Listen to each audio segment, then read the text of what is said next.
up, weirdos? I'm Felicia and I like scary movies, and today we're doing something a little festive. Though I know I'm not dressed very festive, but I'm festive in my heart. We are talking about my favorite Christmas horror films. I've seen a lot at this point and I felt like it was time to make a list of the top ones. So here we go. The one I always recommend to people first is Rare Exports from 2010. This is a Finnish horror film and it is so unexpectedly incredible. It was written and directed by Jalmari Helander, and here's a little plot. In the depths of the Korvatuturi Mountains, 486 meters deep, lies the closest ever guarded secret of Christmas. The time has come to dig it up. This Christmas, everyone will believe in Santa Claus. The Santa Claus aspect to this movie is one of the best I've ever seen. It is weird, it is uncomfortable, and it's awesome. This movie also has like a tinge of kids adventure movie, though there's only one kind of main kid we're looking at, but it does have that little bit of adventure energy in it, which makes it really, really fun. The next one I want to mention is the 2008 film The Children. I just watched this for the first time this week because I had so many people hitting me up about it. It's from 2008. I don't know why I'm only hearing about it now, but it is a UK horror film that is so dark. It was written by Paul Williams and Tom Shankland and was also directed by Tom Shankland. And this movie is about a relaxing Christmas vacation that turns into a terrifying fight for survival as the children begin to turn on their parents. This movie is...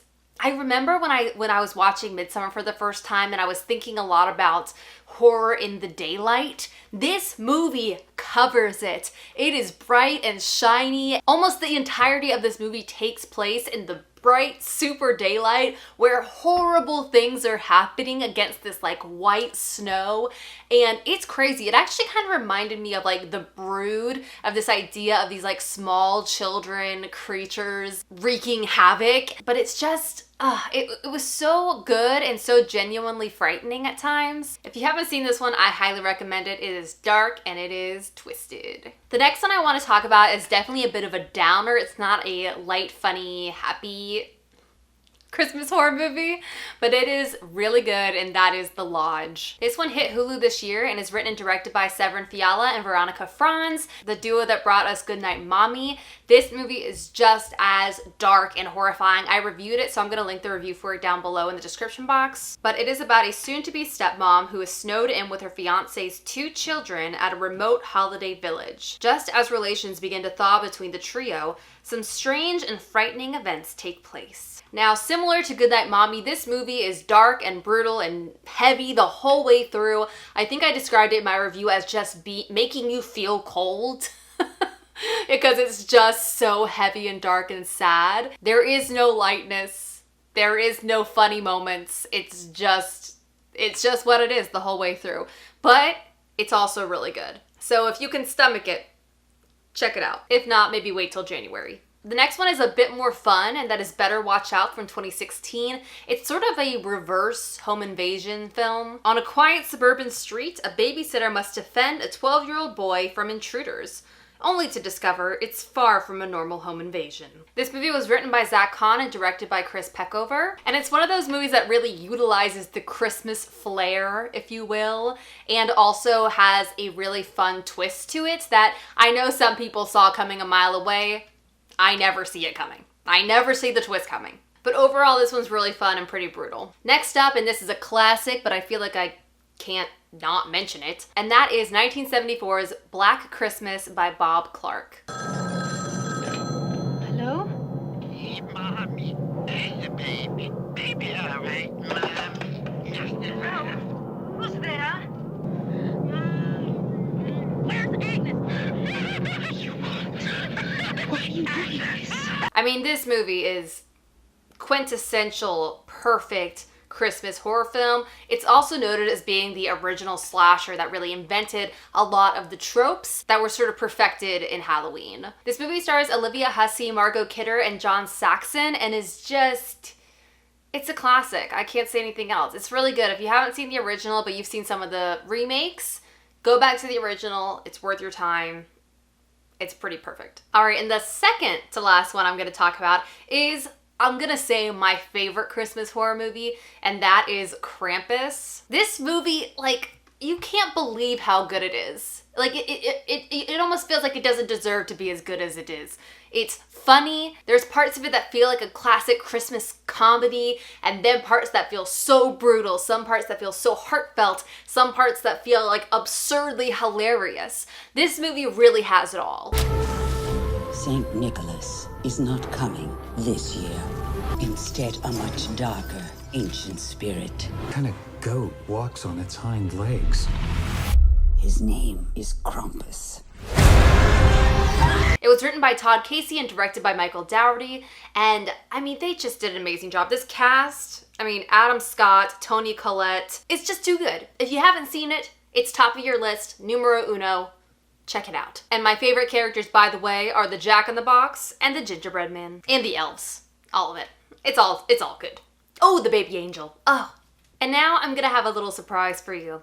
I am going to watch a movie that people have been telling me about the last couple of years, and I still haven't checked it out, and that is Anna and the Apocalypse. If you know me, you know I'm a musical theater nerd and a horror fan, so it feels like I should have already seen this. I haven't. So let's change that. But before we do, I'm going to give some info. This movie was written by Alan McDonald and Michael McHenry and directed by John McPhail. It is a musical zombie movie. But here's the plot. A zombie apocalypse threatens the sleepy town of Little Haven at Christmas, forcing Anna and her friends to fight, slash, and sing their way to survival, facing the undead in a desperate race to reach their loved ones. I mean, I'm ready. So I can't promise you I will look this fabulous when I actually watch the movie, but I'm pretty stoked. All right, so here we go. Here's my live reaction to Anna and the Apocalypse. Hello, welcome to my couch. Okay, it's time to start watching Anna and the Apocalypse. Click, baby. It's on Amazon Prime, which I have, so that's good. I don't know how much reaction I'm gonna record, because we'll just have to see. It's like I feel like I know what to expect. I keep thinking it'll be like the Buffy the Vampire Slayer once more with feeling. That's just what I assume, but we'll see. The pandemic, okay. Starting off on a traumatic note. Is this a British movie? I really know nothing. Oh, it was actually filmed in Scotland. That makes sense. Yo, don't be so stupid. Love it. I mean, we're starting off with a lovely Christmas sweater. I like that. It's the first song. I'm thrilled. Oh my god. This is like a legit musicale. I didn't realize it was this far. Are people gonna do a stage version of this? By tomorrow. Because that's what I want, for sure. First zombie sighting. Brief, but effective.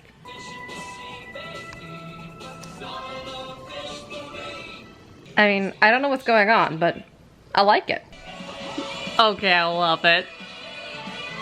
She's singing this song with the entire, like, world exploding behind her and all this bloodshed, and she's just singing. It's so good. The music gets like very 80s inspired at times, which I really love. Like, I wonder if that was intentional. They are now walking through a dark Christmas tree warehouse. So they keep it festive, which I really appreciate.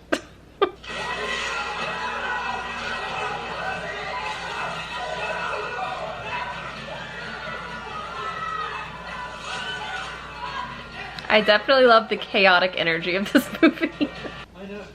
Dum dum dum dum dum. Not the movie, the character's choices.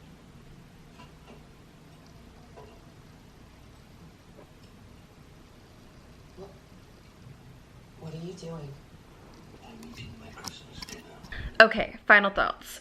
First thing is that the end of the movie, kind of the whole thing, gave me a lot of 2020 vibes, especially that last song. I was like, this is relatable. And the second thing that I thought was, oh my god, I have to direct a staged production of this, and I'm dying to know if anyone else has yet, because I think this came out in 2017, but I'll look into it. But I mean, I have to do this on stage. It's so fun. And that's it. Overall, I really enjoyed it. It's cheesy, It's over the top, it's ridiculous, it's Christmas, it's singing, it's zombies. I really enjoyed it. Highly recommend if you haven't seen it. And now, back to video Felicia. Back to normal video Felicia? Wow. Okay, and we're back. Did I like it? I don't know. Hopefully my future self, your past self, told you. Whatever. That's it, people. If you haven't yet, please hit that subscribe button and give this video a thumbs up. And I hope you all have a wonderful holiday season and a happy new year. Have an ice cream. Bye.